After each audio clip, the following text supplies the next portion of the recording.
Senior NTR వారసుడుగా ఇండస్ట్రీకి వచ్చి pan India స్టార్గా ఎదిగాడు జూనియర్ ఎన్టీఆర్. ఇటీవలే వార్ 2 సినిమా పూర్తి చేసిన జూనియర్ ప్రస్తుతం ప్రశాంత్ నీల్ సినిమాతో బిజీగా ఉన్నారు.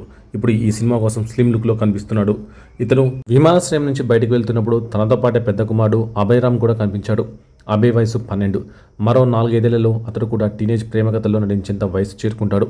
అయితే అభయ్ అకాడమిక్ స్టడీస్ని కొనసాగిస్తూ నటనలోకి అడుగు పెడతాడా లేదా అనే దానిపై కుటుంబం నుంచి ఎలాంటి క్లారిటీ లేదు.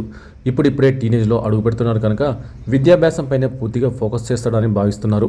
ఎన్టీఆర్ లెగసీని నడిపించే 3వ తరం నటవాసుడిగా అభయ్ బరిలో దిగుతాడా లేదా, దీనికోసం నటశిక్షణ కొనసాగుతుందా లేదా అన్నదానికి ఇంకా స్పష్టత లేదు. నందమూరి బాలకృష్ణ వారసుడు మోక్షజ్ఞ డెబ్యూ గురించే ఇప్పుడు ఆసక్తిగా చర్చ సాగుతుంది. అలాగే జానకిరామ్ వారసు కూడా బరిలో దిగాడు. ఇలాంటి సమయంలో యంగ్ టైగర్ వారసుడు కూడా ప్రత్యేకంగా అందరి దృష్టిని ఆకర్షిస్తున్నాడు. అభయ్ రామ్ ఇంకా చిన్నపిల్లాడే కనుక తొందరపడ్డం ఏమాత్రం సరికాదంటున్నారు ఫ్యాన్స్.